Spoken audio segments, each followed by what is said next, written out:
Verse को पढ़ने का मेरा मतलब ये है, यहां पर जो एक वर्स आई है, जो अपना चाल चलन दुरुस्त रखता है उसको मैं खुदा की निजात दिखाऊंगा।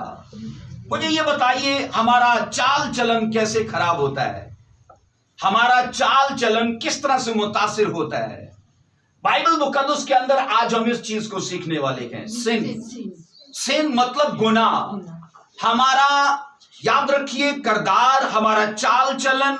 आप ये सोच लो, जब हमने अपनी जिंदगी में गुनाह को जगह दे दी, हमारी प्रेयर लाइफ गई, हमारी होली लाइफ गई, हमारा खुदा के साथ वफादार रहना, ये सब कुछ खत्म करेगा। सुनिए, मैंने किताब में पढ़ा, मैक्सिको में देखा गया कि जैसी धूप निकलती है तो कुछ दाने हैं वो ऐसे कूद कूद कर छांव में चले जाते हैं, और मुशाहिदे से बहुत बाद ये पता चला कि उन दानों को, गंदम के दानों को कीड़ा अंदर से कूदा खा के बाद में उसके खोल में वो खुद रहता है, और जैसी धूप निकलती है वो उसकी तपिश में रह नहीं पाता, इसलिए अंदर से जंप करता है और दाने को कुदा कुदा कर छांव में ले जाता है। मैं आपको कहना ये चाहता हूं, सेम हमारी जिंदगी पर जैसे वो सूरज की तपश में नहीं रह पाता, हमारी जिंदगी पर भी बाइबल कहती है आफ्ताबे सदाकत जब तालू होना चाहता है। आफ्ताबे सदाकत कौन है? बोलो यीशु मसीह। बाइबल मुकद्दस उसके लिए जो सिफ्त इस्तेमाल करती है वो है आफ्ताबे सदाकत, यानी जनाबे यीशु अल मसीह। तो सोचो, जब वो हम पर तालू होना चाहता है, हम पर अपनी रोशनी चमकाना चाहता है, हमें मुनव्वर करना चाहता है, सेम ये पाप के कीड़े हमारी लाइफ में करते हैं, हमें उस हजूरी से, हमें उस जगह से भागने पर मजबूर करेंगे, हमें उकसाएंगे कि यहां से निकलो। मैं आज आपका ध्यान यहां पर लाना चाहता हूं, आज परिवार क्यों हमने तबाह होते देखे, हमने कौमों को क्यों तबाह होते देखा, हमने लोगों को उजड़ते रुसवा होते क्यों देखा, हमने लोगों की खुद की पर्सनल लाइफ को क्यों डैमेज होते, बीमार होते, कर्ज में जाते, तरह तरह की रुसवाई और जिल्लत में जाते देखा है। उसकी वजह क्या है? बाइबल कहती है सिन। बोलो सिन। सोचो, 6 दिन के अंदर जो कुछ खुदा ने बनाया, इस चीज को तो खुदा ने नहीं बनाया, है ना? क्या खुदा ने गुनाह को बनाया? बोलिए, खुदा ने गुनाह को नहीं बनाया। बाइबल मुकद्दस ये गवाह है। अगर आप जेनेसिस पहला चैप्टर पढ़ लो तो समझ आती है खुदा ने क्या क्या बनाया। सब अच्छी चीजें बनाई है, मौत भी नहीं बनाई। बाइबल कहती है मौत भी नहीं बनाई, लेकिन जैसे ही गुनाह शैतान की वसातत से वजूद में आया, बाइबल ये कहती है इससे पहले कि आदम गुनाह करता, आपको लगता है कि आदम से पहले भी गुनाह हो चुका था? बोलिए, लगता है? ओहो, लगता है, बिल्कुल हो चुका था। और वो जमीन पर नहीं हुआ था, वो आसमान पर हुआ था। जमीन पर जो गुनाह हुआ था वो आदम के वसीले से हुआ था, आसमान पर जो गुनाह हुआ था वो लूसीफर ने किया था। और ये भी लगता है कि सबसे पहला गुनाह क्या दुनिया में आया था, यानी वो दुनिया में नहीं बल्कि आसमान पर, क्योंकि दुनिया में तो कत्ल आया या नाफरमानी आई, लेकिन आसमान पर जो सबसे पहला गुनाह आया वो है जेलसी, वो है हसद करना। हसद करना। बाइबल कहती है खुदा से लूसीफर ने क्या की? जेलसी की, हसद किया। हालांकि बाइबल कहती है खुदा ने उसे बेहतरीन पोजीशन दी थी और करोड़ों के हिसाब से सराफीम या क्रूबी या दूत उसके ताबे थे, बावजूद इसके कि जिस इज्जत के वो लायक नहीं था खुदा ने उसे दी। और बाइबल मुकद्दस ये कहती है उसके अंदर नाराजगी समाई, उसके अंदर गुनाह समाया और उसने खुदा के खिलाफ जेलसी की और अपने जितने उसके ताबे फरिश्ते थे उनको बहका लिया। क्या हो, हम अपनी एक बादशाही को खड़ा करें, मैं तुम्हारा खुदा और तुम मेरे वजीर मशीर और सब कुछ। और बाइबल कहती है लाखों नहीं करोड़ों दूत उसके साथ बहक चुके थे। आज हमें लगता है नहीं मैं बहक नहीं सकता।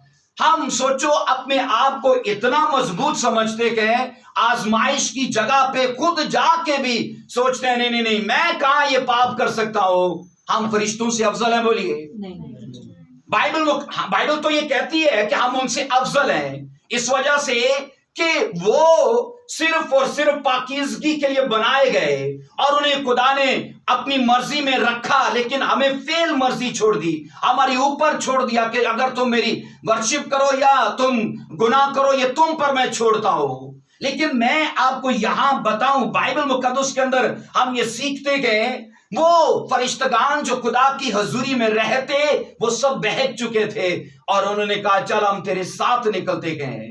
मैं आज आपको ये कहना चाहता हूं कि बाइबल मुकद्दस इस गुनाह के बारे में किस तरह से हमें समझाती है, किस तरह से हमें आगाह करती है। मुझे नहीं लगता अगर आज की क्रिश्चियन यूथ ने इसे सीरियस लिया है, अगर लिया होता तो शायद वो नशों में ना होते, शायद वो बुराई में ना होते, शायद वो बुरी सोबतों में ना होते।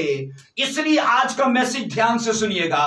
आइए पढ़िए अब्रानियों का खत, उसका 12वां बाब और उसकी पहली वर्ष को देखिए मेरे साथ। अब्रानियों का खत है, उसका पहला बाब और उसकी, आइए पढ़िए मेरे साथ पहली आयत मुकद्दसा को।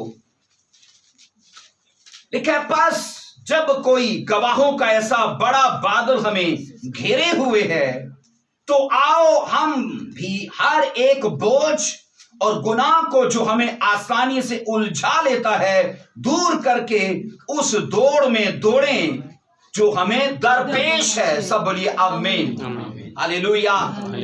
अब मुझे ये बताइए, हमने खुदा को चुना है कि खुदा ने हमें चुना है? खुदा ने हमें चुना है। खुदा ने क्यों हमें चुना है? एक दौड़ में दौड़ने के लिए। आमीन। हमें खुदा ने चुना है एक दौड़ में दौड़ने के लिए। कईयों को लगता है कि मसीहत एक ऐसी दौड़ है मेट्रो ट्रेन के जैसे कि बस 1 साल चलना है उसके बाद खत्म, पर मैराथन दौड़ के जैसे आइए। मैंने कहा क्रिश्चियनिटी या मसीहत में दौड़ना मेट्रो ट्रेन के जैसे नहीं, बल्कि मैराथन दौड़ है जो हमें लंबी दौड़ को दौड़ना है। और लंबी दौड़ में दौड़ने के लिए हम जितना अपने आप को हल्का करते गए हम उतना ज्यादा दौड़ सकते गए। मुझे ये बताइए, 1 किलो वजन आप मेरे ख्याल है 10 मिनट उठा सकते हो, 20 मिनट उठा सकते हो, और 20 मिनट के बाद शायद वही 10 किलो का लगे आपको, और 1 घंटे के बाद शायद वो 1 मन का ही लगे आपको। ऐसा होता है कि नहीं? इसलिए मैं ये कह रहा हूं, क्रिश्चियनिटी में जब हम आए गए, खुदा ने हमें चुना है, हमने नहीं उसे चुना। हम चर्च में आए, उसने हम पर अपना फजल किया, हमें बुलाहट दी, हमें छुड़ाया, हमें सल्वेशन दी, और मैंने कहा इसलिए चुना ताकि हम दौड़े। यहां पर मैं आपको बताऊं, जब बाइबल ये कहती है इस वर्ष को जिसको हमने पढ़ा है, उस दौड़ में सब्र से दौड़ें जो हमें दरपेश है। लेकिन मैं आपको कहना चाहता हूं, इस दौड़ में दौड़ने के खिलाफ बहुत सारी चीजें हमारी लाइफ के खिलाफ उठ खड़ी होती हैं जो हमें रोकती हैं ताकि हम दौड़ ना पाए। यहां पर सुनिए, ये आयतें मुकद्दसा 3 चीजों को बताती है, एग्जाम्पल, एडवाइस और कंडीशंस। मतलब कैसे? इसका पहला जो हिस्सा है यहां पर एग्जाम्पल है, मतलब यहां पर मुसन्नफ कुछ लोगों का नमूना दे रहा है। पहली वर्ष, पास जब गवाहों का ऐसा बादल हमें घेरे हुए है। ये कौन सा बादल है? बाइबल मुकद्दस के अंदर एक गवाहों का बादल है। तो यहां पर रसूल या मुसन्नफ एक एग्जाम्पल दे रहा है कि उस नमूने को याद करो जो गवाहों का बादल तुम्हें घेरे हुए है। अगर अब्रानियों 11वां बाब पढ़ोगे तो पूरे चैप्टर में वो खुदा के गवाहों का वो हमें एक जबरदस्त नमूना मिलता है, क्योंकि सारे सूर में वहां पर बाइबल कहती है इब्राहिम से लेके अगले सब नबी और सारे बुजुर्ग, सैमसन और जितने जदाउन सारे वो आए गए। आप पढ़ोगे 11वें बाब में उनका जिक्र है। और 11वां बाब जब मुसन्नफ यहां पर ये कहता है 12वें बाब की पहली आयत में, पास जब गवाहों का ऐसा बादल, तो वो कौन सा बादल है गवाहों का? बोलो 11वां बाब, 11वां चैप्टर अपने वक्त में जरूर पढ़ना, ये आपका होमवर्क है। क्या है बोलिए? होमवर्क है, और अच्छे बच्चे जरूर अपना होमवर्क करते हैं। आमीन। मैंने कहा 11वां चैप्टर होमवर्क है, और मैंने कहा ये वो गवाहों का बादल है जहां पर अगर एक दो सिर्फ आप एग्जाम्पल देख लो। यहां 5वीं आयत से पढ़ने को मिलता है, ईमान की से हनूक उठा लिया गया। ठीक है, इस तरह फिर हमें इब्राहिम का पता चलता है, इसी तरह मूसा का पता चलता है, इसी तरह इसहाक का, और ये सिलसिला फिर चलता रहता। पूरा चैप्टर है। 12वें बाप की पहली वर्ष में मैंने कहा एग्जाम्पल है, एक नमूना दिया गया कि उनको याद रखो, उन गवाहों को याद रखो। यहां पर सुनिए, जब अब्रानियों का मुसन्नफ यहां पर 12वां चैप्टर इस अब्रानियों की कलीसिया को लिखता है, तो मैं आपको बताना चाहता हूं कि अब्रानियों की कलीसिया ने यहूदियत को छोड़कर मसीहत को कबूल किया था। उनमें ज्यादातर ऐसे लोग थे जिन्होंने अपना यहूदी कल्चर, यहूदी सकाफत और यहूदी वो तौर तरीका सब छोड़ा और क्रिश्चियनिटी में आए और यीशु मसीह को अपना शख्सी निजात दहिंदा कबूल किया। लेकिन जैसे ही लोग मसीहत में ये आए, इन्हें सबसे पहली चीज दुख सहना पड़ा, इन्हें विरोध सहना पड़ा, इन्हें मैंने कहा मुखालफत सामना करनी पड़ी। और जब इनको मुसन्नफ ये कहता कि उनको याद रखो, बोलो किनको याद रखो? गवाहों के बादल को।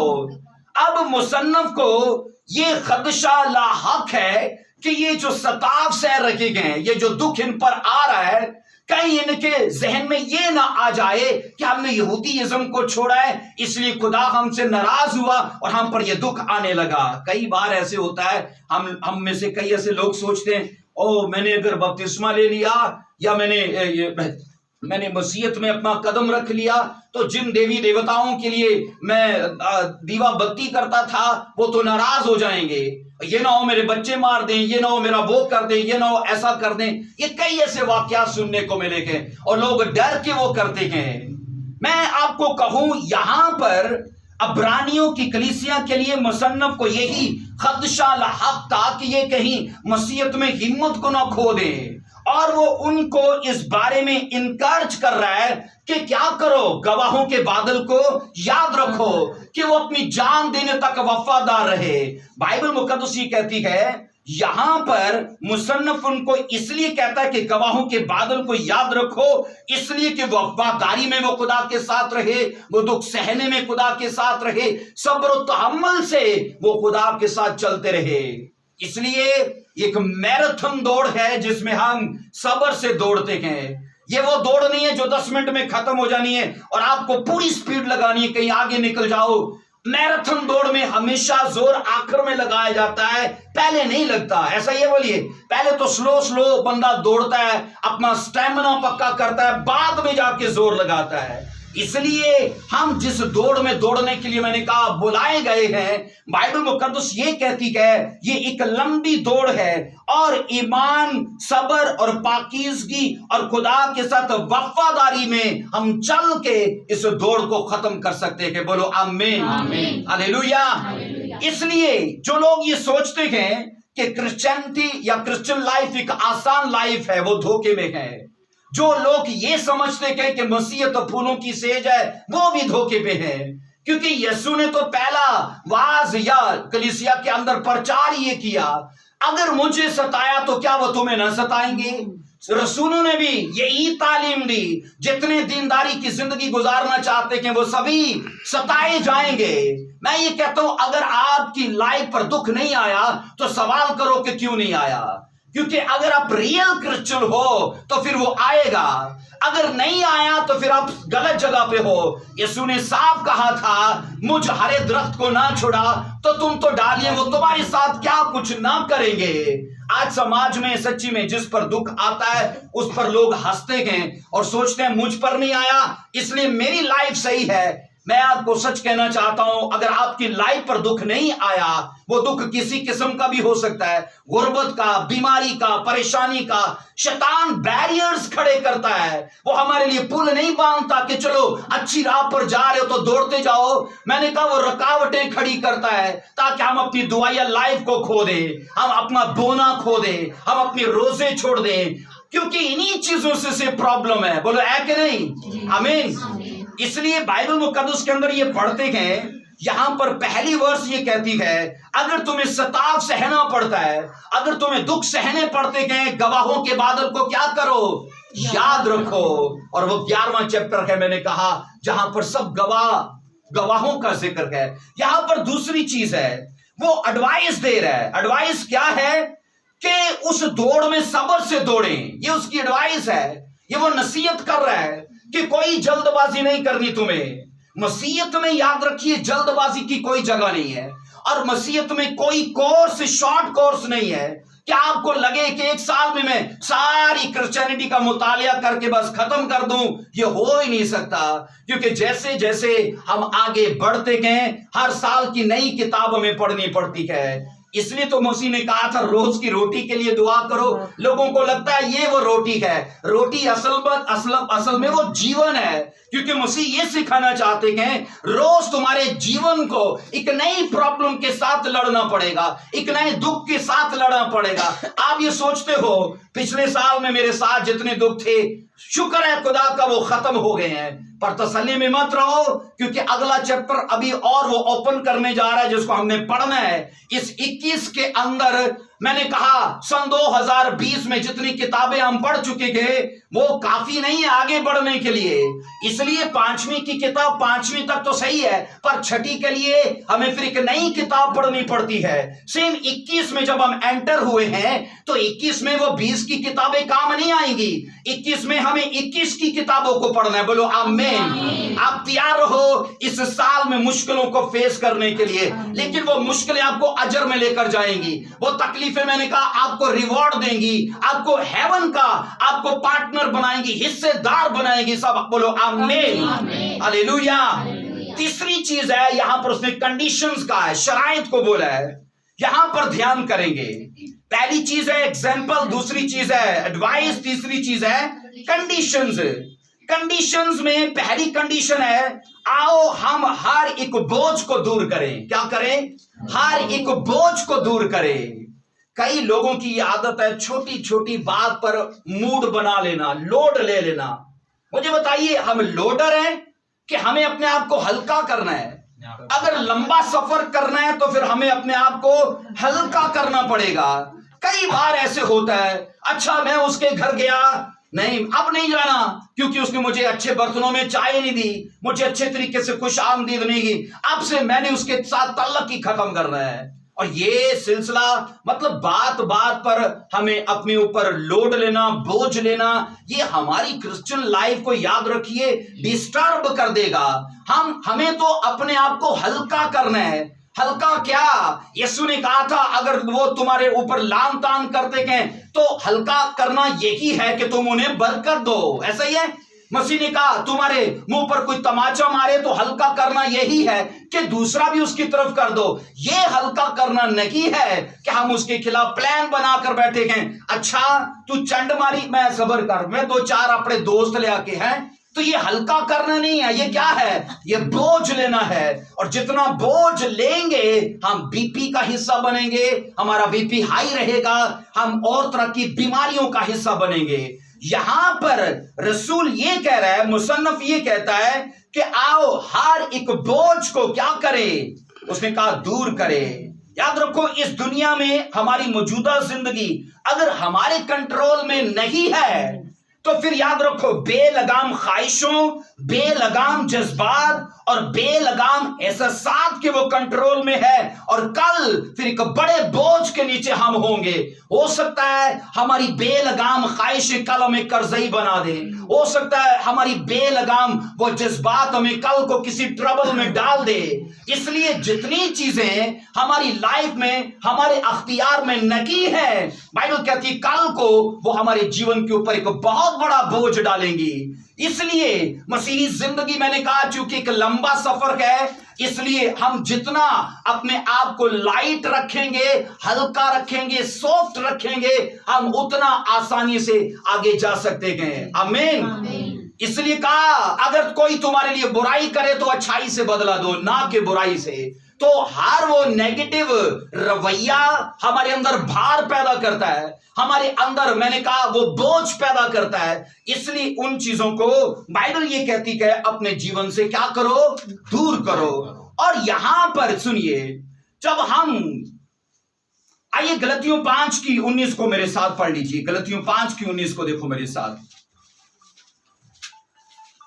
गलतियों 5:19 जिनके पास मोबाइल है प्लीज अगर ऑफ ही कर दीजिए।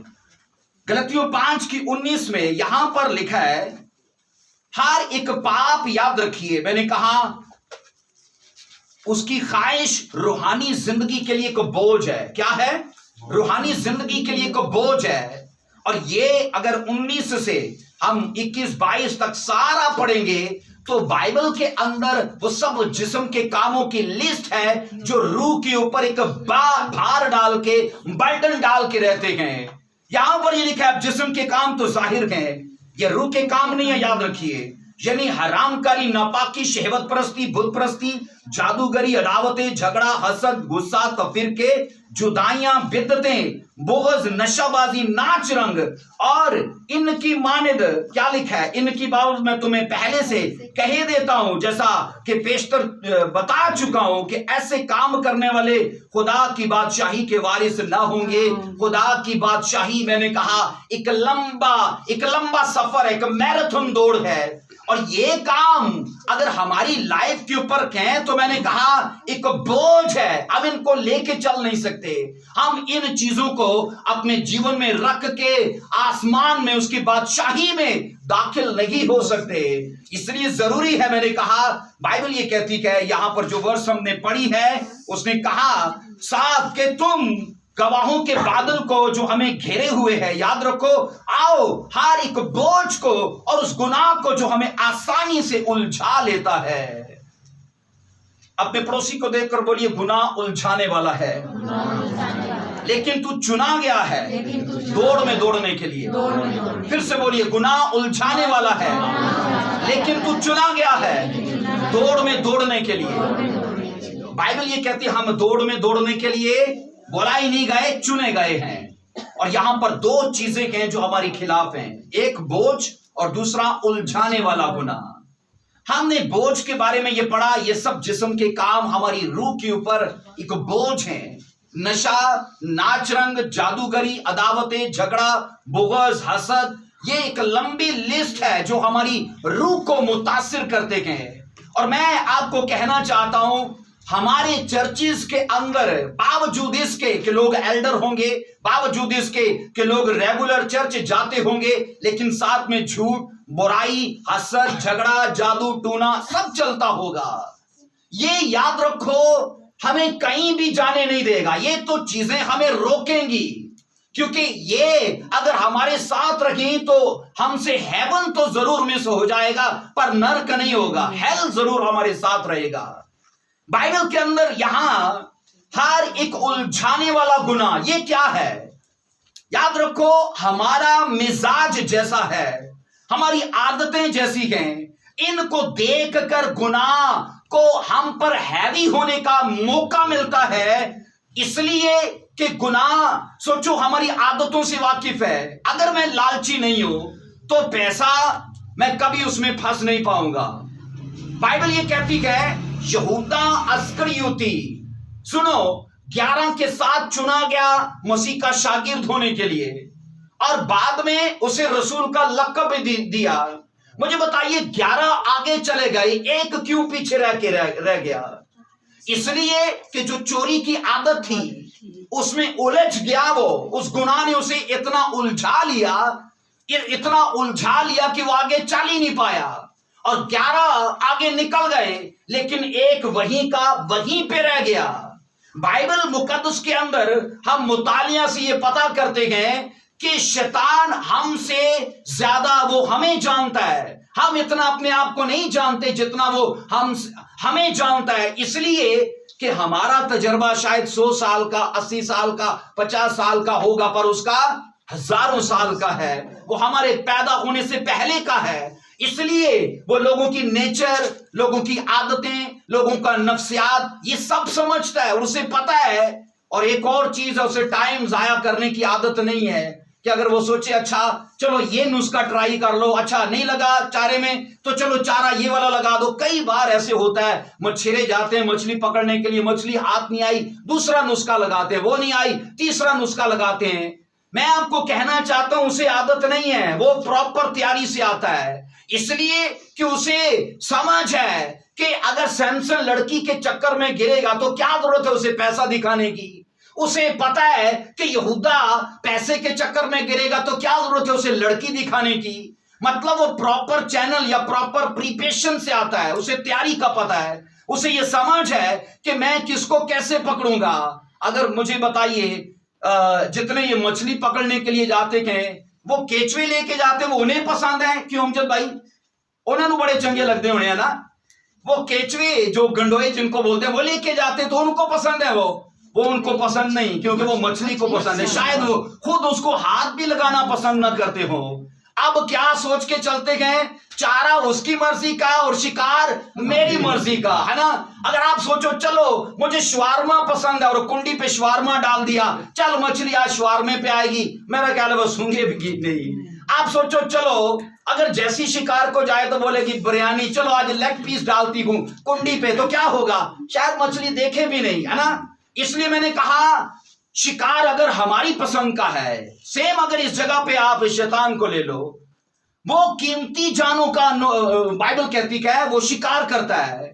इसलिए हर आदमी की नेचर का उसे पता है, वो टाइम जाया नहीं करता कि बार बार तजर्बा ही करता रहे, वो प्रॉपर तैयारी से आता है। इसलिए मैं अक्सर कहता हूं पादरी तो विजिट करे ना करे, पर शैतान को डेली और 24 घंटे तक विजिट करता है। आमीन, ऐसा ही है। जिस दिन हमारी दुआया लाइफ गिरी, हमारा चर्च जाना छूटा, हमारी खुदा के साथ वफादारी छूटी, 100% मैंने कहा फंदे में फंसने का चांस है फिर। और यहां पर मैं आपको कह रहा हूं कि बाइबल मुकद्दस ये कहती है कि अगर हम लालची है तो पैसा हमारे लिए फंदा बनेगा, ऐसा ही है। अगर हम घमंडी है, एक छोटी सी तारीफ में मैं कहता हूं वो फुला के रख देगी। बाइबल ये कहती है कि जैसी हमारी फितरत है, जैसी हमारी आदतें हैं, पाप के फंदे वो हमारे लिए वैसे ही लगाता है, ऐसा ये बोलिए। इसलिए उसे वक्त जाया करने की आदत नहीं है, वो प्रॉपर तैयारी से आता है। बाइबल मुकद्दस के अंदर आइए मेरे साथ जिस वर्ष को हम देख रहे हैं, यहां पर मैं आपको बताना चाहता हूं यीशु मसीह ने यहां पर अगर हम पढ़ते हैं अब्रानियों के इस खत में, तो कहा जिस दौड़ में तुम्हें दौड़ने के लिए बुलाया नहीं गया, चुना गया, उसे सब्र से दौड़ो। हमें कोई जल्दी नहीं, हमें कोई जल्दी नहीं है। कईयों को अपनी शिफा के लिए इतनी जल्दी है और उनके लिए शिफा इतनी जरूरी है कि अगर उन्हें धागा तवीज भी बांधना पड़े, अगर जादू टूना कराना पड़े, किसी दरबार पे मत्था टेकना पड़े, उनके लिए कोई प्रॉब्लम नहीं है। वो शिफा तो ले लेंगे पर अपना हेवन मिस कर देंगे। इसलिए कईयों के लिए इतना जरूरी है वो। और बाइबल तो ये कहती है कि जिस दौड़ में हमें दौड़ने के लिए बुलाया गया, इब्राहिम को याद रखो, 24 साल दौड़ने के बाद खुदा ने उसे ब्लेस किया, उसे औलाद दी। 75 साल का था जब वो चला था, कसदियों को ऊर को छोड़ के, हारान को छोड़ के। 99 साल का था जब खुदा ने बात की, 100 साल की उम्र में खुदा ने उसे ब्लेस कर दिया। कितने लगे? 24 साल। आलिशबा जकरिया को पढ़ के देख लो, कोई जल्दी नहीं, बुढ़ापे तक कहानत का काम कर रहे हैं। मैं कहता हूं आज का जकरिया लिशबा होता तो कई दरबारों के चक्कर मारे होते, क्योंकि औलाद नहीं है। मैं ये कहता हूं आज का इब्राहिम होता तो कई मंत्र तूने किए होते, क्योंकि औलाद नहीं है। लेकिन वो ये सिखा रहे हैं अड़े और खड़े रहो। तो सोचो बाद में उसे क्या दिया? इसहाक दिया। तो अलीशबा और जकरिया को क्या दिया? बाइबल कहती यूहन्ना दिया। तो जो आपकी लाइफ में आएगा वो महान हो सकता है, वो ग्रेट हो सकता है, वो आपको ऊंचा कर सकता है, वो आपकी नाम को मैं कहता हूं शोहरत की बुलंदियों तक लेके जा सकता है। बोलो आमीन। इसलिए बाइबल कहती है अड़े और क्या करो? खड़े रहो। उसने कहा सबर से दौड़ो, जल्दबाजी को मत अपने अंदर से निकाल दो, क्योंकि जल्दी की रूह खुदा की रूह नहीं है। मैंने कहा ये शैतान की रूह है। बाइबल के अंदर याद रखिए, जब आप मसीह में दौड़ना चाहते हैं तो ये पल्ले बांध के रखिए, ये 1 साल का काम नहीं, 2 साल का काम नहीं, लिखा है जान देने तक वफादार रहे, बाद में क्या मैं तुझे दूंगा? जिंदगी का ताज। सल्वेशन फ्री है। क्या फ्री है? नजात फ्री है। और मैं आपको कह रहा हूं बाइबल कहती है रिवॉर्ड फ्री नहीं है, अजर फ्री नहीं है। अजर के लिए क्या चाहिए? वफादारी। मैंने कहा सल्वेशन फ्री है, अनॉइंटिंग फ्री नहीं है, मसा फ्री नहीं है, उसके लिए घंटों दुआओं में बैठना पड़ता है। मैंने कहा जो अजर खुदा हमें देने जा रहा है वो फ्री नहीं है, उसके लिए आपको सताव सहना पड़ेगा, दुख सहना पड़ेगा, प्रॉब्लम्स को फेस करना पड़ेगा, और इन सब हालात से निकल के बाइबल कहती है फिर तेरे लिए ग्लोरी वेट कर रही है। उसने कहा तेरे लिए अजर इंतजार कर रहा है, और वहां की चीजें टेम्परेरी नहीं है, परमानेंट चीजें हैं। आमीन। मैंने कहा वो कायम रहने वाली चीजें हैं। हालेलुया। आइए हम पढ़ेंगे बाइबल से ये पहला जो उलझाने वाला गुनाह है। पहला क्या है बोलिए? उलझाने वाला गुनाह। हर एक मसीही शख्स की जिंदगी में ये 98% 96% ये जरूर होगा, उलझाने वाला पाप। मतलब यहां पर मैं आपको कहना चाहता हूं ये जो गुनाह है ये भी हो सकता है हमें आसमान की बादशाही में दाखिल होने से ये ना भी रोके, पर ये भी हो सकता है ये रोके भी। अगर इसकी तजावुज ज्यादा हो गई, हमने उस पर ध्यान ज्यादा करना शुरू कर दिया, तो ये पॉसिबल है कि ये रोक भी ले। लेकिन अगर हम इसे कभी कभी टाइम देते गए तो ये रोकेगा तो नहीं, पर हमारे अजीम होने को, हमारी ग्रेटनेस को अफेक्ट करेगा, हमारी महानता को ये रुस्वा कर देगा। इसलिए मैं आपको बताना चाहता हूं कि शैतान को ये समझ है कि अगर ये क्रिश्चियन होकर चर्च जाता भी रहे तो मुझे कोई फर्क नहीं, अगर इसकी लाइफ में फल ना हो, गवाही ना हो। मुझे ये बताइए, एक आदमी अगर 20 साल चर्च में गया और उसकी जिंदगी में कोई गवाही नहीं, तो क्या वो लोगों के लिए सवाल नहीं बनेगा?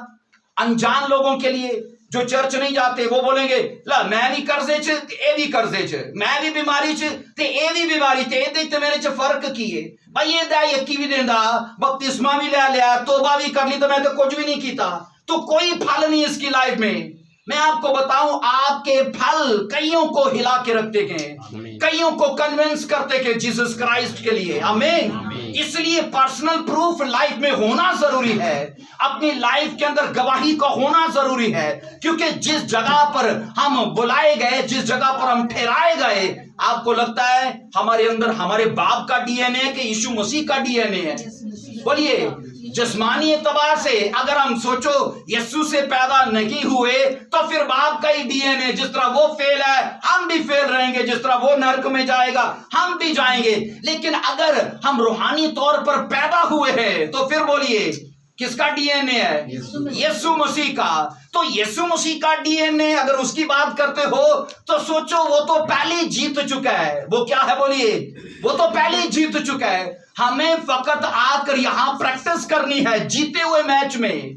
वो ये नहीं कहता लड़ो, और वो ये नहीं कहता कि तुम मुझे जताओ, वो ये कहता है ये तो मैच पहले ही जीता जा चुका है, फकत तुम्हें आकर यहां बल्ला उठा के थोड़ी प्रैक्टिस करनी है। हम जीते हुए मैच में, मैंने कहा, लड़ाई के लिए बुलाए गए। और बाइबल मुकद्दस के अंदर हम ये पढ़ रखे हैं पहली किस्म का गुनाह कौन सा बोलिए? उलझाने वाला पाप हमें उलझा के रख देगा।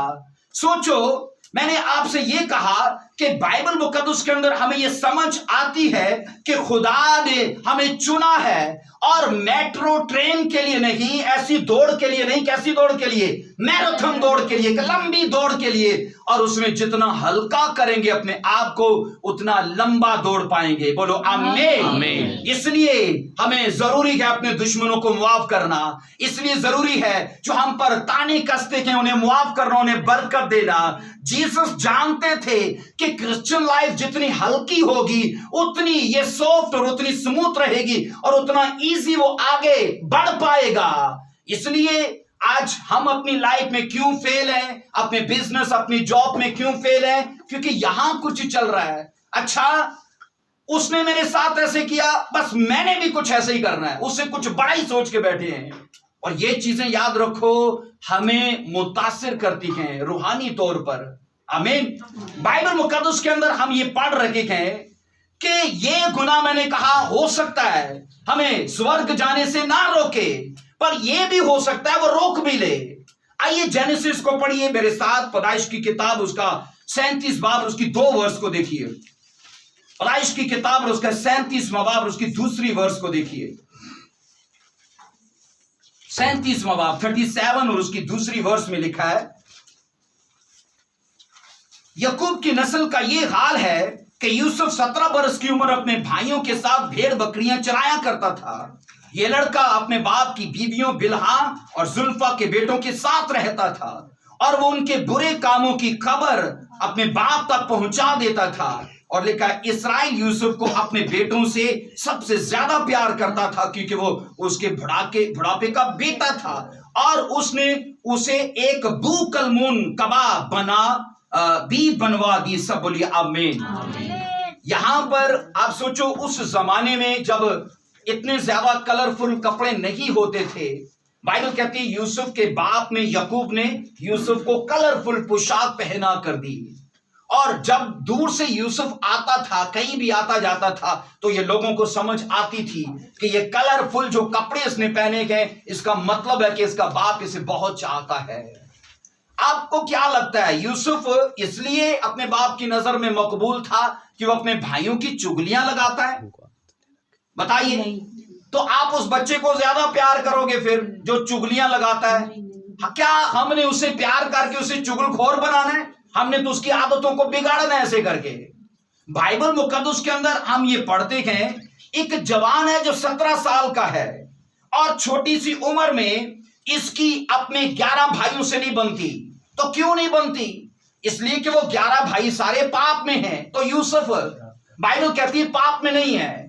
उन 11 की लाइफ बाइबल कहती है उलझी पड़ी थी, वो उलझे हुए पाप में फंसे हुए थे। खुदा ने जब याकूब के परिवार को ग्रेटनेस देने का, अजमत देने का, ऊंचा करने का, विक्ट्री और सक्सेस देने का प्लान किया, कौन नजर आया? यूसुफ नजर आया। बाइबल ये कहती है, यूसुफ की लाइफ को पढ़ के देख लो। बाइबल कहती है बार बार ऑफर की गई पाप करने के लिए, बार बार ऑफर की गई। मैं आपको कह रहा हूं, हमारी स्पीड को कौन खत्म करता है? पाप। मैंने कहा हमारी स्पिरिचुअल लाइफ को कौन अफेक्ट करता है? पाप करता है। हमारी अनॉइंटिंग को कौन डैमेज करता है? गुनाह करता है। हमारी लाइफ को कौन शॉर्ट करता है? वो गुनाह करता है। हमारी वैल्यू को कौन खत्म करता है? वो गुनाह करता है। हमारी रिस्पेक्ट को कौन उड़ाता है हमारी लाइफ से? वो गुनाह करता है। और सोचो, हम अपने परिवारों समेत समझौता करके बैठे हैं। हमने अपनी जिंदगी में जो कुछ गवाया है, मैं आपको 100% कहता हूं, ज्यादातर किरदार इसी का है। लेकिन हमने कभी भी इस पर सोचा ही नहीं है, हमने कभी इस पर ध्यान नहीं किया। हमारे लिए बड़ी बड़ी बिल्डिंग्स मायने करती गए, शायद वहां पर ऐसा वचन ना हो, शायद ऐसी बातें ना की जाती हो। कई लोगों की लाइफ में ऐसे बैरियर्स हैं, लोग खुशखबरी को कबूल नहीं करते। मैं ये कहता हूं, ये कहने की बात तो नहीं है, लेकिन हकीकत तो ये है, क्रिश्चियनिटी की शुरुआत कहां से हुई? चर्चों से कि घरों से? मसीहत की इब्तिदा कहां से हुई?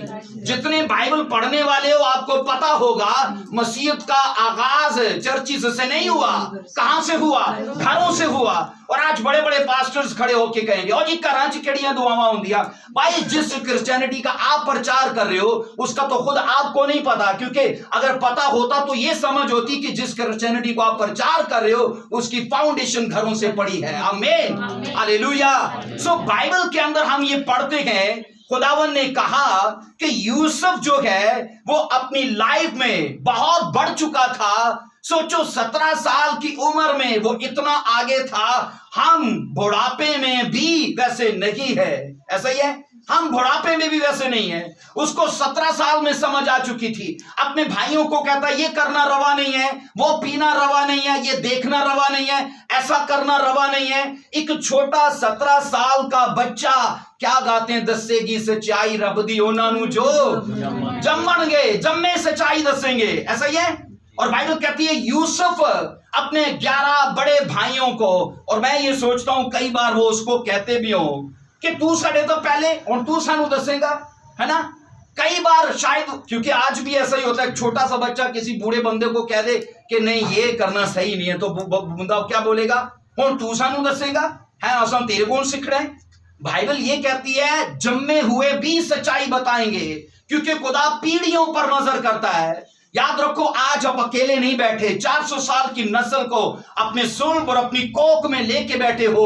अगर खुदा इब्राहिम से कह सकता है कि 400 साल के बाद तू आजाद होगा, तेरी कौम आजाद होगी, तो मुझे बताओ, अकेले इब्राहिम से बात नहीं कर रहा, उसकी 400 साल की नस्ल से वो बात कर रहा है। हमें लगता है मैं ही कल्ला आया, अगर आप अकेले अपनी लाइफ को चेंज करते हो, इसका मतलब है 400 साल की नस्ल को बदलने के लिए आपने नींव उठा ली, आपने नींव डाल दी है। सब बोलिए आमीन। और ये वचन आपको ग्रेस बख्शे, आप वो पहले बनो जो अपने परिवार की फाउंडेशन बनो, आप अपने घरानों को बदल पाओ। आमीन। बाइबल के अंदर ये पढ़ते हैं, यूसुफ, बाइबल कहती है याकूब के बेटों में सबसे अलग है। सोचो, एक ही ब्लड लाइन है ना, एक ही तो परिवार है। जो ब्लड 11 में ट्रांसफर हुआ याकूब का, वही ब्लड यूसुफ में ट्रांसफर हुआ। एक ही ब्लड लाइन है, एक ही परिवार है। कई कुछ आगे निकल गए और कुछ पीछे रह गए। जिन लोगों ने सीरियस लिया वो आगे निकल गए, और जिन लोगों ने इजी लिया वो पीछे रह गए। आपको लगता है खुदा आगे करता है और खुदा पीछे करता है? ऐसा लगता है हमें? खुदा ऐसा नहीं करता, खुदा हम पर छोड़ता है। आगे आगे जाना है तो ये रूल्स हैं जो तूने फॉलो करने हैं। पीछे रहना है तो छोड़ दे। इसलिए मैं ये कहता हूं, ये मेरी सलाह है, अगर नर्क जाने का प्लान बनाकर बैठे हो तो रज के करो पाप। फिर अगर स्वर्ग जाने का प्लान बनाया है तो आज से फिर इस बात का कसद करो, इरादा करो कि ये मेरी और मेरी नस्ल से जाए। आमीन।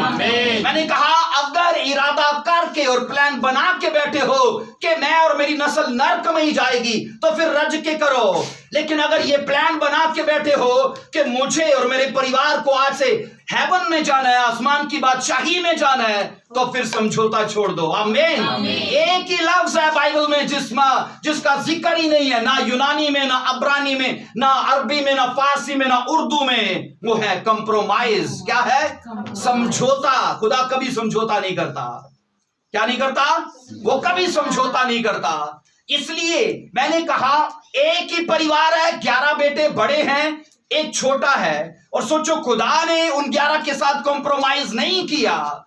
मैंने कहा, इन 11 की लाइफ का अगर मुतालिया करो तो लिखा है, यूसुफ आकर अपने बाप को इनके बुरे कामों की खबर देता था। मुझे बताइए, जो जगह अबीदनाब की होनी चाहिए थी, जो जगह सम्मा की होनी चाहिए थी, बाइबल कहती है वो जगह तो दाऊद ने ले ली। आमीन।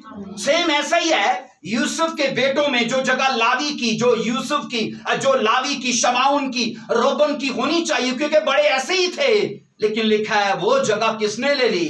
वो यूसुफ ने ले ली। तो क्यों ले ली? हालांकि मैं आपको बताऊं, पुराने वक्तों में हमेशा पिलोठे पर दहना हाथ रखा जाता था। पुराने वक्तों में पिलोठे को अगर 80%, अगर 70% दिया है तो छोटे वाले को 30% मिलता था, ज्यादा बड़े को मिलता था। बाइबल कहती है बड़ों ने खुदा को सीरियस लिया ही नहीं। उनके लिए ऐसा ही है, चर्च गए गए, ना गए तो ना गए, दुआ की ना की तो ना की, है ना, पर फोन रोज करना है, पैकेज करा के करना है ना। मैंने कहा सेल्फी जरूर बनानी है, लेकिन याद रखो बाइबल तो ये कहती है, अगर हम अपनी लाइफ में हेड बनना चाहते हैं, ग्रेट बनना चाहते हैं, अजमत को चाहते हैं, समाज में आज मसीहत क्यों रुसवा है? इसलिए मैंने कहा, क्यों कर्जों की जरूरत है, क्यों परेशानियां, क्यों बीमारियां हैं घरों में, जबकि हमारे अंदर डीएनए किसका है? यीशु मसीह का। उसके डीएनए में तो ये हो ही नहीं सकता। लेकिन मैं ये कह रहा हूं, हम खुद इसका कारण है, हम खुद इसका वजह है, क्योंकि उलझे पड़े हैं, पाप में उलझे पड़े गए। हो सकता है, सोचो, अगर आपको ये लगता है आपने 10 बजे का अपनी दुआ का टाइम फिक्स किया हुआ है ना, आपको लगता है कि रोज मैं 10 बजे खुदा के साथ बैठूंगा, 9:30 बजे आपने व्हाट्सएप शुरू किया, व्हाट्सएप करते करते 10:30 हो गए, और फिर वहीं से सीधा आप यूट्यूब पर चले गए, और आपको ये लगता भी है कि अब मेरा टाइम ओवर हो रहा है, आपको ये लगता भी है कि मैं अब अपने टाइम से बहुत आगे जा चुका हूं। और याद रखो, ये चीजें मैंने कहा गुनाह तो नहीं है, व्हाट्सएप गुनाह नहीं है, फेसबुक गुनाह नहीं है, ट्विटर गुनाह नहीं है, यूट्यूब गुनाह नहीं है, लेकिन जो चीजें तजावुज कर जाए, मैं ये कह रहा हूं, ये आपको पॉसिबल है स्वर्ग जाने से ना भी रोके, पर ये भी पॉसिबल है ये रोक भी दे। क्योंकि अगर रोज आपने अपनी दुआ को मिस किया और यूट्यूब पर बैठे, रोज आपने अपनी चर्च को मिस किया और आप रोज पिकनिक पर गए, पिकनिक पाप नहीं है, लेकिन अगर चर्च जाने का टाइम पिकनिक पर हुआ तो फिर वो पाप ही है। वो टाइम, मैं कहता हूं, आपका पैसा पाप नहीं है, लेकिन अगर वो पैसा जो खुदा का है, आपने अपनी पैसे उसमें शामिल करके अनाज में, घरों में लगाया, तो यकीन करिए इन सब चीजों के लिए हम खुदा के हुजूर में जवाबदेह हैं कि नहीं? बोलिए आमीन। हमें लगता है हम मालिक हैं, हम मालिक नहीं हैं, हम मुख्तार हैं, हम नौकर हैं। इसलिए नौकर को अपना हिसाब देना पड़ेगा कि नहीं देना पड़ेगा? आज की क्रिश्चियन लाइफ इतनी हमने आसान ले ली है, और मैं तो कह कह के रज चुका हूं कि खुदा क्रिश्चियन लोगों का नहीं है। खुदा किन का है? सीरियस लोगों का है, जिनके घर में मेहमान भी आए ना, उनको भी लेके जाना है संडे कि नहीं भाई, चर्च नहीं मिस करना, या तुसी नहीं जाना तो रवो कर, पर चर्च मिस नहीं करना। जिनको ये पता है अच्छा ड्रामा लग गया कोई बात नहीं, पर मेरा ये 10 बजे टाइम खुदा के साथ है। खुदा सीरियस लोगों का है। हमने जरा सी धूप तेज देखी और चर्च जाने का एक प्रोग्राम पोस्टपोन कर दिया, बारिश आई, मैंने कहा प्रोग्राम पोस्टपोन हो गया, पिकनिक पोस्टपोन हुई। मुझे बताइए, हमने कभी अपनी ड्यूटी पोस्टपोन की? अच्छा चलो आज मैं कहता हूं बीमार भी हो तो जाना ही पड़ता है कि नहीं जाना पड़ता? जो कैसर का है कैसर को दो, जो खुदा का है वो खुदा को दो। हम बैलेंस करके चलेंगे तो वो भी तो बैलेंस ही करेगा, और हम नहीं करते बैलेंस। वो कहता है जिस पैमाने से नापोगे उसी से नापे जाओगे। हम नहीं चलते बैलेंस करके।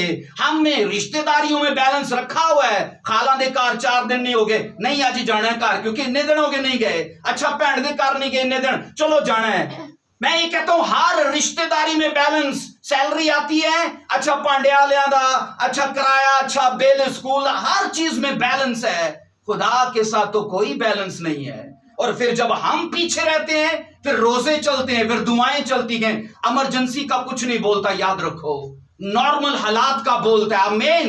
इमरजेंसी में रखे गए रोजे नहीं बोलते, इमरजेंसी में की गई दुआएं नहीं बोलती, बोलती वो है जो रेगुलर की जाए। खुदा को पता है इस आदमी ने अपना टाइम बोया है, इसने अपना पैसा बोया, अपना जीवन बोया है, बहुत सारी चीजें हैं जो हमें रोकती हैं। लेकिन अगर हम रुक के रहेंगे, मैंने कहा ना सिर्फ हम अपने स्वर्ग को मिस करेंगे, इस धरती पे भी हम अपनी अजमत, अपनी ग्रेटनेस को मिस करके बैठेंगे। बाइबल के अंदर हमने एक ऐसी स्टोरी को पढ़ा है, मैंने कहा बड़े भाइयों को खुदा ने रद्द कर दिया। तो क्यों रद्द किया? उलझे पड़े थे, गुनाह में उलझे पड़े थे। हमने इस वर्ष को फिर से मैं पढ़ता हूं, कुछ लोग अभी आए हैं, चलो उनको फिर से ये होगा कहां से शुरू है। अब्रानियों उसका 12वां बाब उसकी पहली आयत में, बस गवाहों का ऐसा बादल हमें घेरे हुए है, तो आओ हम भी हर एक बोझ, नंबर 1 क्या है, हर एक बोझ को दूर करें, और उस गुनाह को जो हमें क्या करता है, आसानी से उलझा लेता है। आपको लगता है कि गुनाह में अट्रैक्शन नहीं है? गुनाह में बहुत ज्यादा अट्रैक्शन है। आप सोच लो, दूध घर घर जाकर बेचा जाता है, शराब घर घर जाकर बेची जाती है। क्यों जी अमजद भाई? वो नहीं बेची जाती, वो तो कहीं छुपा कर रखी जाती है, फिर भी लोग आते हैं खरीदने के लिए। तो दूध मैं कहता हूं वो कुंडियां खड़का खड़का के कहता है भाई ले लो दूध।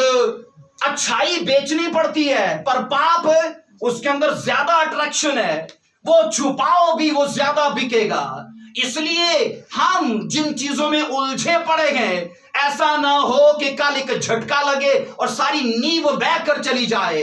आज जो चीजें हमें पता है, कौन सी चीजें हमें रोकती हैं, हमें उनकी समझ है, लेकिन मैं आपको वाज़िया कहता हूं, जिन चीजों को आज हमने ना छोड़ा, आज अगर मिस ना करो यहोवा को, तो कल तो करोगे, लेकिन कल मौका ना होगा।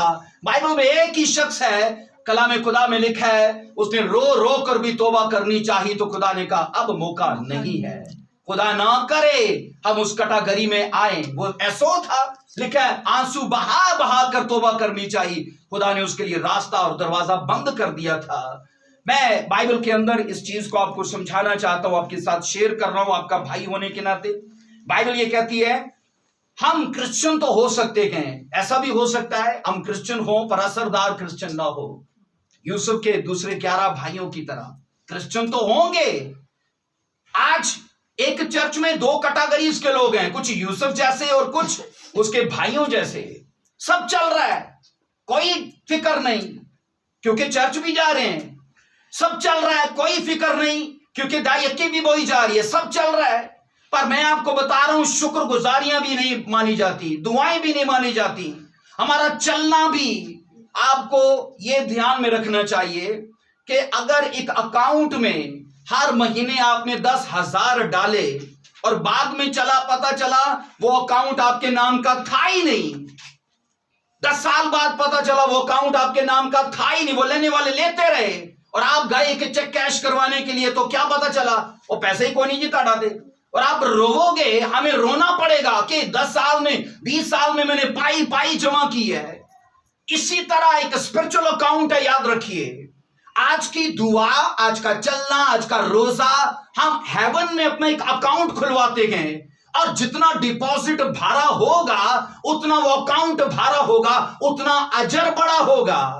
इसलिए लोगों का उस अकाउंट पर कोई ध्यान नहीं, सिर्फ यहां रखो, यहां तो चोर चोरी करेगा, उसे कीड़ा खराब करेगा, उसे जंग भी खराब करेगा। ऐसा ही बोलिए, ये यीशु मसीह के अल्फाज हैं। और मसीह ने कहा आसमान पर अपना, उसने कहा माल जमा करो, और वहां का माल हो रहा है, ये दौलत नहीं है, वहां का माल ही कुछ हो रहा है। आपकी दुआ या लाइफ आपका माल है, आपकी, मैंने कहा फास्टिंग आपका माल है, आपका मनी आपकी दौलत है। इस तरह हर वो स्पिरिचुअल काम जो हम खुदा के कामों में जोड़ के करते गए, वो हमारे लिए एक भारा डिपॉजिट बनता है। बोलो आमीन, हालेलुया।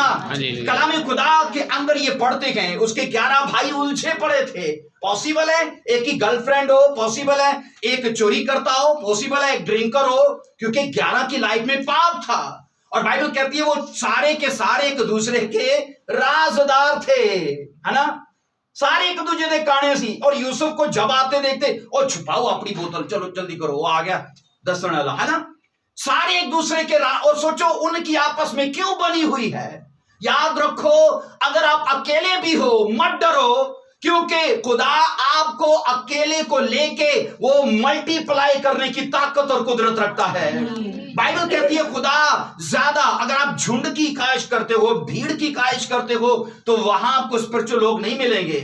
बाइबल मुकद्दस के अंदर हम ये पढ़ते गए, वो सारे यूसुफ को बुरा जानते हैं, क्योंकि यूसुफ उनका छट्टा खोल के रखता है बाप के सामने। वो जो कहता है भेड़ चोरी होगी, चोरी शोरी कोई नहीं हुई, है ना, पका के पार्टी की थी, है ना। बाप ये कहते हैं भेड़िया खा गया, भेड़िया शिड़िया कोई नहीं खा गया, इन्हें बेच के अपनी गर्लफ्रेंड को गिफ्ट लेके देता। इस तरह के सारे ऐब यूसुफ जाकर बताया करता है। और बाइबल कहती है इसलिए याकूब को अपने बेटे यूसुफ से प्यार है। और सोचो खुदा को भी उससे प्यार है, तो क्यों प्यार है, हालांकि वो छोटा है सबसे, लेकिन पढ़ के देख लो, बचपन से ही खुदा की तरफ ध्यान है, बचपन से ही होलीनेस में चलना आता है। बाइबल के अंदर हम मुतालिया से एक पता कर रखे गए, हम चुने गए गए, हम बुलाए नहीं गए एक दौड़ में दौड़ने के लिए। आमीन। मैंने कहा एक दौड़ में दौड़ने के लिए। और ये दौड़ कौन सी है, मेट्रो ट्रेन वाली के मैराथन दौड़ वाली? ये मैराथन दौड़ वाली लंबी दौड़ है। और जितना हल्का करेंगे हम उतना अपने आप को आसान दौड़ा पाएंगे। सब बोलिए आमीन। इसलिए मैंने कहा पहली तरह का गुनाह है उलझाने वाला गुनाह, जो हमें उलझा के रख देता है। आप सोचो, बाइबल तो के अंदर ये साफ लिखा है कि सैमसन को खुदा ने एक बार बचाया, दूसरी बार बचाया, तीसरी बार बचाया, तो कौन सा पाप बार बार अटैक कर रहा है उसके ऊपर? कौन सा? लड़की का बार बार अटैक कर रहा है। खुदा ने एक बार बचा लिया तो चलो काफी है। और सोचो हर बार वो लड़की यही कहती है, फिलिस्तियों आ जाओ, मैंने पकड़ लिया आपका। तो उसको समझ आ जानी चाहिए थी, अच्छा ए फिलिस्तियां दे नाल मिली। और बाइबल कहती इतनी आंखें अंधी उसकी। अच्छा दूसरी बार फिर बांध लिया और फिर कहती है ए फिलिस्तियों आ जाओ, क्योंकि फड़ले में सैमसन नो। तो चलो उसको फिर समझ आ जानी चाहिए थी, अच्छा ये मेरे नाल दी नहीं है, उन्ना दे नाल दी। और बाइबल कहती है इतना पाप में उलझा हुआ, इतना पाप में उलझा हुआ, क्या गवाया? लेकिन आंखें गवा दी। और ये याद रखो, ये सैमसन बाइबल का एक वाहिद ऐसा शख्स है जिसे लड़ने के लिए फौजों की जरूरत नहीं थी पड़ती, सिर्फ हड्डी की, एक गधे की हड्डी चाहिए बस। आज जो हम फिल्मों में देखते हैं वो सारा सैमसन कर चुका था। एक ही हीरो, एक ही कला हीरो 400 लोगों को प्यार होता है, तो ये कहां था? ये सैमसन ही था। बाइबल के अंदर लिखा है मदियानियों की फौजों की अफवाज को वो अकेला लताड़ के रख देता था। तो क्यों?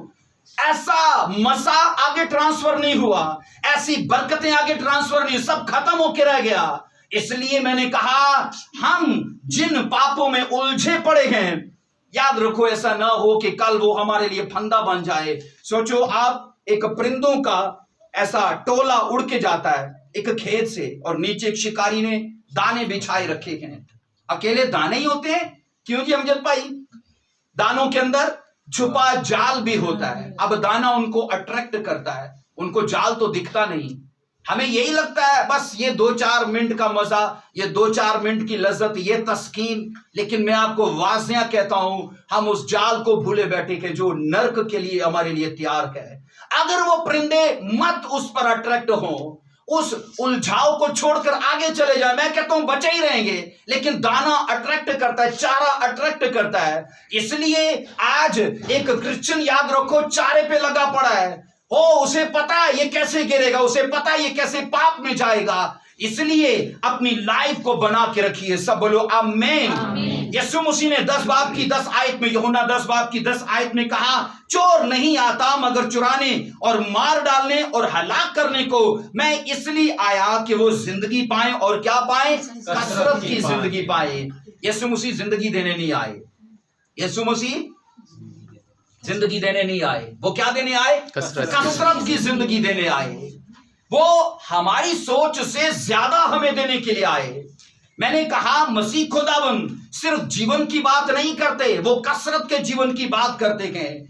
और ये कसरत का जीवन, मैंने कहा पाप वो जो उलझा के रखता है, हम उससे निकल पाएंगे तो। और मैंने कहा वो आदतें, वो रवशें जो हमें विरासत में मिलती हैं, हम उनके अगेंस्ट जाएंगे तो मैं कहता हूं ये कसरत का जीवन हमारा वेट कर रहा है। हालेलुया। यूनानी में से जोए लाइफ कहते हैं, मतलब ना खत्म होने वाली लाइफ, एंडलेस लाइफ, जिसका कोई इख्तिताम नहीं, जिसका कोई, मैं कहता हूं, अंजाम नहीं है। अब दूसरा पाप है, याद रखिए, दूसरा पाप है इरादतन। पहला पाप है उलझाने वाला। उलझाने वाला ये पहले पाप की कैटेगरी है जो हमारी लाइफ से ग्रेटनेस को खत्म करता है, अजमत को, और स्वर्ग जाने के रास्तों को बंद करता है। दूसरा पाप है इरादतन। आइए ज़बूर 40 की 12 वर्ष को पढ़िए। ज़बूर 40 की 12 वर्ष को देखिए मेरे साथ। ज़बूर 40 और उसकी 12वीं वर्ष में लिखा है, क्योंकि बेशुमार बुराइयों ने मुझे घेर लिया है, मेरी बदी ने मुझे आ पकड़ा है, ऐसा कि मैं आंख उठा नहीं सकता। गुनाह क्या लाता है? शर्मिंदगी। क्या लाता है? शर्मिंदगी लाता है, जिल्लत लाता है, रुसवाई लाता है। आपको पता है ये वर्ष दाऊद ने कही। 40 ज़बूर हम गाते होते, सबर नाल है रब बख्श, है ना? मैं सबर दे नाल आस रख के यहोवा दी करदा सा इंतजार। 40 ज़बूर ये दाऊद का लिखा हुआ है। और इस आयत में उसने कहा कि मैं अपने गुनाहों की वजह से आंख नहीं उठा सकता। याद रखो, इस दुनिया में गुनाह की 3 किस्में हैं। एक है इरादतन, एक है गैर इरादतन, और एक वो है जो कभी कभी किया जाता है। कभी कभी पार्टी पे पेक मार लिया, कभी कभी कुछ, कभी कभी का। इसलिए एक वो है गैर इरादतन, बाइबल कहती है उसकी माफी है। इरादतन की भी है, लेकिन वो जो कंटिन्यू ना किया जाए, मुसलसल ना किया जाए। एक ही वर्ष है, खूबसूरत लिखा है मिसाल की किताब में, जो कोई अपने गुनाहों को छुपाता है कामयाब ना होगा। आगे 2 चीजें लिखी हैं, जो कोई इनको तर्क करता है, जो कोई इनका इकरार करके इनको तर्क करता है, उस पर खुदा की रहमत होगी। अकेला इकरार काफी नहीं है। सिर्फ हम ये कहते हैं हम गुनाहगारों के लिए दुआ कर, हम गुनहगार हैं, हम पर रहम कर, ये कर वो कर। ये क्या है? हमने तस्लीम तो किया, क्या तर्क किया? क्या नशा तर्क किया? क्या पाप तर्क किया? क्या झूठ तर्क किया? क्या चोरी तर्क की? बाइबल 2 चीजें कहती है, खुदा उन्हीं पर उसने कहा रहम करेगा। यहां मैं आपको वर्ष देता हूं, ये इमसाल की किताब में लिखा है कि 28 बाब की 13 वर्ष में, जो अपने गुनाहों को छुपाता है कामयाब ना होगा। आगे 2 चीजें हैं, लेकिन जो कोई उनका इकरार करके दूसरी चीज उनको क्या करता है? तर्क करता है। ये तर्क करना सबके बस की बात नहीं है, क्योंकि हम इतना पाप में उलझ चुके हैं, हमें इतना इसका वो बोलो टेस्ट आ चुका है कि अब हम इसको छोड़ नहीं पा रहे। लेकिन मैं आपको बताऊं, कल पछता कर भी, चाह कर भी, क्योंकि फंदे जब वो उलझाने वाला पाप कल का फंदा बनता है, तो फिर फंदा कभी छूटता नहीं है, वो कभी छोड़ता नहीं।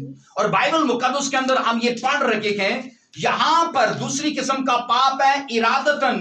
एक पाप वो जो ला इल्मी में किया जाए, चलो गुंजाइश है माफी की। एक पाप वो जो इल्मी में, वो जानबूझकर किया जाए, और बाइबल ये कहती है उसके लिए भी गुंजाइश है तब जब वो दोबारा ना किया जाए। इसलिए ज़बूर 40 में हम 12 की वर्ष में पढ़ते हैं, साफ लिखा है क्योंकि बेशुमार बुराइयों ने मुझे घेर लिया है। आपको पता है दाऊद की लाइफ में भी एक वो टाइम आया जब इस पर भी पाप ने अटैक किया, है ना। आपको ये समझ होनी चाहिए, अगर हम कितने भी मसाशुदा खादम क्यों ना हो, हम कितने भी अच्छे क्रिश्चियन क्यों ना हो, गलतियां हमारा पीछा करती हैं। ऐसा ही है, गलतियां हमारा पीछा करती हैं, वो हमें फॉलो करती हैं। अगर हम उन्हें मौका ना दें, ये हम पर मुनस्सर है। भाई बड़े सारे लोगों को यही लगता है सबसे बड़ा दुश्मन शैतान, शैतान को इतना बुरा कर दिया, इतना बुरा कर दिया, और ये नहीं समझ आती कि सबसे बड़ा दुश्मन कौन है। हमारी खुद की सेल्फ है, हमारी खुद की बॉडी है, हमारा खुद का जिस्म है। अगर यही उसको ना दिया तो वो क्या करेगा। यूसुफ ने दिया था, बोलिए। उसने कहा बेडरूम तैयार है, तू बड़ा दुखी बंदा है, अपना दुख कुछ देर के लिए भूल जा, कोई घर में नहीं है। तो मुझे बताओ यूसुफ ने उस ऑफर को कबूल किया? नहीं। तो शैतान तो तैयार था, और लोग बोलते हैं शैतान ही सबसे बड़ा दुश्मन है। भाई हमारी बॉडी, हमारी सेल्फ, ये सबसे बड़ी दुश्मन है, और यूसुफ ने इसे पकड़ के रखा। और मैं आज की यूथ को कहता हूं, शैतान को पैरालाइज करना है तो अपनी बॉडी को कंट्रोल करो। शैतान को लकवा मारना है, अपनी बॉडी को कंट्रोल करो। शैतान को बस में करना है तो अपने आप को बस में करो। आमीन, हालेलुया, सब बोलो हालेलुया। बाइबल के अंदर हमने ये पढ़ा है कि गुनाह हमारी सल्वेशन खराब करता है, हमारी हेल्थ खराब करता है, और ये याद रखो हमारी पावर को, हमारी स्पीड को खत्म करता है, और ये हमें हेल का पार्टनर बनाता है, नर्क का हिस्सेदार बनाता है। इसलिए बाइबल के अंदर ये साफ पढ़ने को मिलता है। ये मेरे साथ एक वर्ष को देखना जरा, दूसरा तवारी सलातीन, इसको देखिए मेरे साथ, क्या बाइबल कहती है। सलातीन है, पहला सलातीन उसका 11वां बाब देखो जल्दी से, पहला सलातीन उसका 11वां बाब। और सुलेमान बादशाह फराउन की बेटी का बेटा, और सुलेमान बादशाह फराउन की बेटी के अलावा बहुत सी अजनबी औरतों से, यानी मुआबी, अमुनियों, अदूमियों, सेदानियों और हित्ती औरतों से मोहब्बत करने लगा। ये उन कौमों की थी जिनकी बाबत खुदावन ने बनी इस्राएल से कहा था उनके बीच ना जाना, और ना वो तुम्हारे बीच आए, क्योंकि वो जरूर तुम्हारे दिलों को अपने देवताओं की तरफ क्या कर देंगी, मायल कर देंगी। सुलेमान इन ही के इश्क का दम भरने लगा। क्या भरने लगा? इश्क का, पूरा बोलो, क्या करने लगा? इश्क का दम भरने लगा। और बाइबल कहती है यहां पर खुदावन ने कहा था इन नस्ल के लोगों से तुम कोई रिश्तेदारी ना करना। कौन कौन सी? मुआबी, अमूनी, अदूमी, सेदानी, हित्ती, ये सब औरतें। खुदावन ने कहा इन औरतों से ना कोई रिश्तेदारी बनाना, ना लेन देन करना इन कौमों से। और बाइबल कहती है सुलेमान की अगर हम लाइफ का मुतालिया करें ना, तो कई बार हम उसकी जगह पर एक क्रिश्चियन शख्स को देखें तो उसको ये समझ होनी चाहिए। मैं सुलेमान की लाइफ को जब पढ़ता हूं तो फिर मैं ऐसे देखता हूं, उसे पता भी है कि ये जगह मेरे लिए नहीं है, और वो शायद खुदा की काउंसलिंग करता हो, खुदाया नहीं इनू मैं जित लेना तेरे लिए, वेखी इतना ब्याह करके मैनू बदल लेना है ना। सही बात है, कई बार खुदा की काउंसलिंग हम कर रहे होते हैं, मैं इसकी नस्ल बदल दूंगी। ओए हम खुदा नहीं है, हम खुदा नहीं है। और कल फिर हम रुसवाई और धोखे और शर्मिंदगी को अपनी लाइफ में देखते हैं। बाइबल ये कहती है ये इरादतन पाप था। क्या था बोलिए? इरादतन पाप था। और यहां पर लिखा है उसने जानबूझकर ऐसा किया, और साफ लिखा है, आगे पढ़ो, और उसके पास 700 शहजादियां, उसकी बीवियां 300 हरमें थी। 1000 तो बीवियां उसकी पहले है, 701 और 301, शायद उनके लिए भी उसके पास टाइम ना होता हो। पर हमेशा बुजुर्ग ये कहते हैं जड़े ग्राउंड च खलोते हो वो बोता हरा नहीं लगता, नाल दा ही हरा लगता है ना। ये तजर्बा कर लो, साथ का ग्राउंड ज्यादा ग्रीन लगता है। और शायद सुलेमान के लिए भी ऐसा ही था, 1000 बीवियां काफी थी उसके लिए। और बाइबल कहती है इसके बावजूद क्या हुआ, 3 वर्ष में 4 वर्ष में क्योंकि जब सुलेमान बुढ़ा हो गया तो उसकी बीवियों ने उसके दिल को गैर मबूदों की तरफ माइल कर लिया और उसका दिल खुदावंद अपने खुदा की तरफ से कामिल ना रहा, जैसा उसके बाप दाऊद का दिल था। सब बोलो आमीन। एक चीज मैं आपको बताऊं, हमने दाऊद की लाइफ को देखा और यूसुफ की। ख्वाहिश और क्या लिखा मैंने, ख्वाहिश और मौका, ये दो चीजें जब मिलती हैं तो इंसान पाप का मुर्तकिब होता है। आप सोचो, दाऊद क्या था, ख्वाहिश, मौका भी था। यूसुफ मौका था पर ख्वाहिश को उसने मार दिया, है ना। दो लोग थे बाइबल के अंदर, दोनों का हमने मुतालिया किया। यूसुफ, बाइबल कहती है, आगे निकला अपने 11 भाइयों से। हालांकि इन भाइयों ने इसे मारा, कुएं में डाला, मदियानी सदागरों के आगे बेच दिया, मिस्र में पहुंच गया, वहां गुलाम हो गया। पोतीफर की बीवी ने पाप का इल्जाम लगा दिया, जेल में चला गया। पर सोचो, इतना इमोशनल डिस्टर्ब आदमी, ऑफर जबरदस्त है कि कुछ देर के लिए राहत ले ले। उसने कहा, ये मुझे सुकून नहीं चाहिए, अगर ये मैंने ले लिया तो खुदा वो रेस्ट जो मेरी लाइफ में लाने वाला है वो कभी नहीं आएगा, वो कभी नहीं आएगा। और बाइबल के अंदर मैंने कहा, ये दो चीजें जब इंसान की लाइफ में, ख्वाहिश भी होती है और मौका भी होता है, और इंसान पाप कर बैठता है। और दाऊद की लाइफ में सेम यही था। बाइबल कहती है, अपने महल की दीवार पर शाम के वक्त टहल रहा था। पढ़ो इसको जरा, पहला सैमुएल, इस वर्ष पर हम आते हैं। पहला सैमुएल देखो, पहला सैमुएल, उसका दूसरा सैमुएल और उसका 11वां बाब देखिए। 11वां बाब, दूसरा सैमुएल 11वां बाब, उसकी पहली वर्ष में। और ऐसा हुआ कि दूसरे साल जिस वक्त बादशाह जंग के लिए निकलते हैं, और दाऊद योआब और उसके साथ अपने खादमों और सब इस्राएली को भेजा, और उन्होंने बनी अमून को कत्ल किया, रब्बा को जाकर घेरा, और दाऊद यरूशलेम में रहा। दाऊद कहां था? यरूशलेम में। ऊपर पढ़ लो तो लिखा है, जिस साल सब लोग जंग के लिए निकलते थे, सब बादशाह। तो दाऊद क्यों नहीं गया? मैंने आपको कई बार बताया, पाप ओपन होता है कि सीक्रेट में होता है? सबसे ज्यादा इंसान गुनाह कहां करता है? पोशीदगी में गुनाह करता है। और मैं ये कह रहा हूं, दाऊद उसके पास साफ लिखा है, और ऐसा हुआ कि दूसरे साल जिस वक्त बादशाह जंग के लिए निकलते हैं, और लिखा दाऊद यरूशलेम में रह गया और अपने लोगों को भेज दिया, जाओ। भाई, पाप के लिए तो खुद मौका बना के बैठा हुआ है कि जब हमें, सोचो, हम इतने बिजी तो पाप की तो गुंजाइश ही नहीं। लेकिन वेले बंदे, याद रखिए, हमेशा पाप की वो लिबॉर्टरी होते हैं, शैतान की लिबॉर्टरी होते हैं। यहां दाऊद ने फ्री छोड़ा अपने आप को, और लिखा है शाम को फिर महल की दीवार पर टहलने लगा। पड़ोस में लिखा है, एक औरत को हाथ दे देखा और बोला, इसे मेरे लिए ले आओ। ख्वाहिश भी है और क्या है, मौका भी है। और बाइबल कहती है सेम यूसुफ के लिए मौका था। क्रिश्चियनिटी, याद रखिए, मैं आपको कई बार कह चुका हूं, हमें सेल्फ डेथ सिखाती है, सेल्फ कंट्रोल सिखाती है।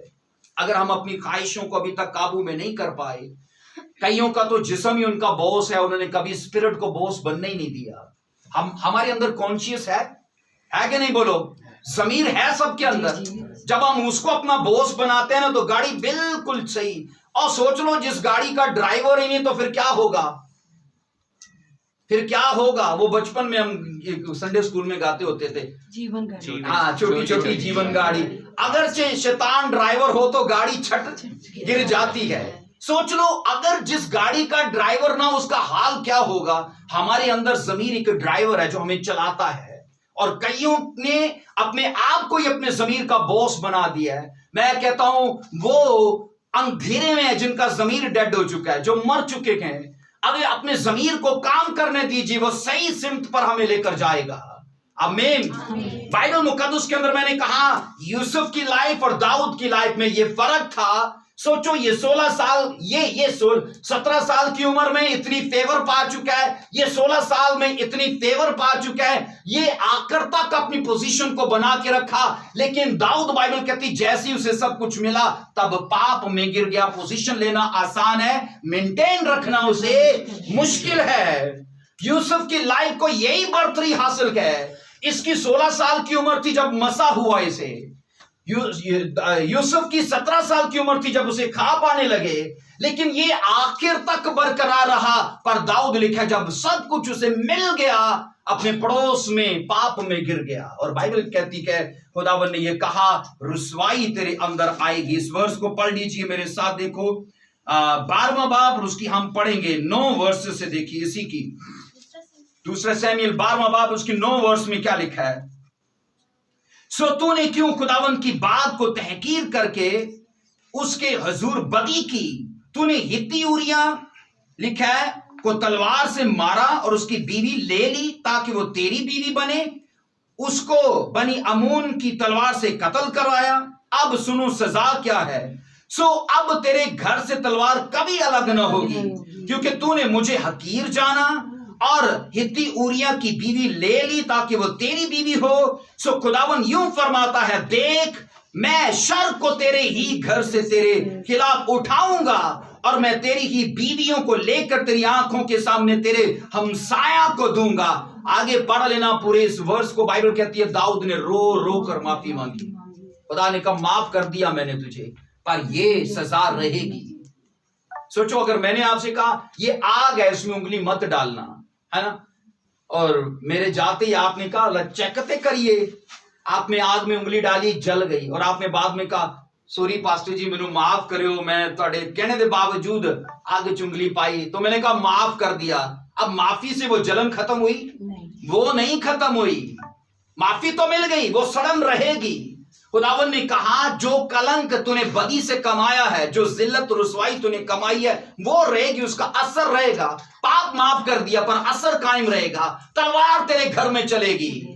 सोचो एक ऐसा अनॉइंटेड पर्सन जिसकी आज भी बाइबल गवाही देती है, लिखा है उसके अपने बेटे उसके खिलाफ उठ खड़े हुए ताकि उसे मारे। तो क्यों? खुदावन ने कहा जो तलवार तूने चलाई वो तेरे खिलाफ चलेगी।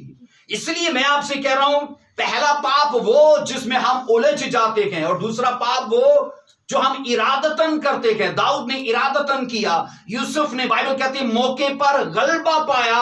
और वो सोचो, कई बार मैं ये कह चुका हूं बाइबल के अंदर 2 चीजें लिखी हैं, शैतान का मुकाबला करो, और ये भी है कि बदी का मुकाबला करो।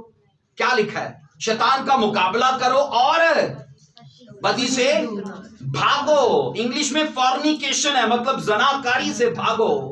उसने कहा शैतान का मुकाबला करो पर जनाकारी से भागो। हम काउंसलिंग के चक्कर में लगे होते हैं सुलेमान की तरह।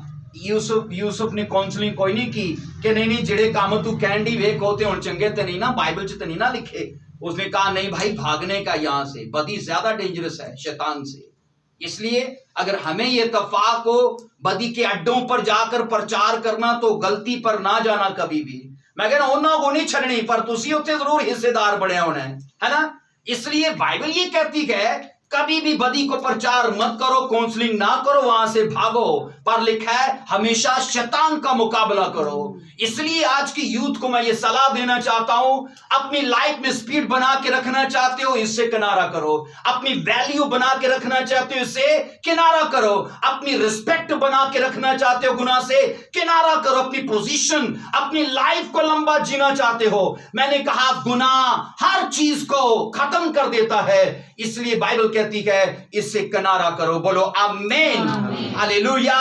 एक और चीज मैं आपको बस आखिरी हवाले में बताता हूं। हमेशा याद रखिए गुनाह हमें कम करता है। क्या करता है? कम करता है। हमने ये पढ़ा कि सुलेमान पड़ गया, है ना, और औरतों के चक्कर में, और लिखा उनसे ब्याह किया उसने। अब वो कहती हैं नहीं नहीं नहीं तू साडे नाल प्यार नहीं करता जे साडी देवी ते अगे सजदा ना कीता। नहीं नहीं नहीं तू साडे नाल प्यार नहीं कीता जे तू साडा देवता दा गोश्त नहीं खाता। अब लिखा उनको उनके प्यार की यकीन दहानी कराने के लिए अब उसे वो सब करना पड़ रहा है। और लिखा अपने बुढ़ापे में वो गुमराह होकर मरा। ऐसा ही है जी। अपने आप को इतना स्ट्रॉन्ग मत समझिए। ऐसे बड़े बड़े सूरमा बाइबल कहती है गिर गए इसकी वजह से, क्योंकि ये डेंजरस है, ये बहुत डेंजरस है। अपनी स्पिरिचुअल लाइफ को बना के रखिए। आइए ये पहला सलातीन इसी की 11 की 29 और 30 वर्ष को आखिरी पढ़ के हम इसे खत्म करेंगे। 11 की 29 और 30 वर्ष में लिखा है सुलेमान जब पाप में पड़ गया, अब क्या हुआ उसके साथ। उस वक्त जब युरबाम यरूशलेम से निकलकर जा रहा था तो सैलानी अकिया नबी उसे राह में मिला और अकिया एक नई चादर ओढ़े हुए था। याद रखिए, यहां पर एक नबी है जिसका नाम हमने पढ़ा अकिया। ये दोनों मैदान में अकेले थे, योरबाम और अकिया नबी। योरबाम बाइबल कहती है कि इस्राएली था, ये दोनों मैदान में जा रहे थे।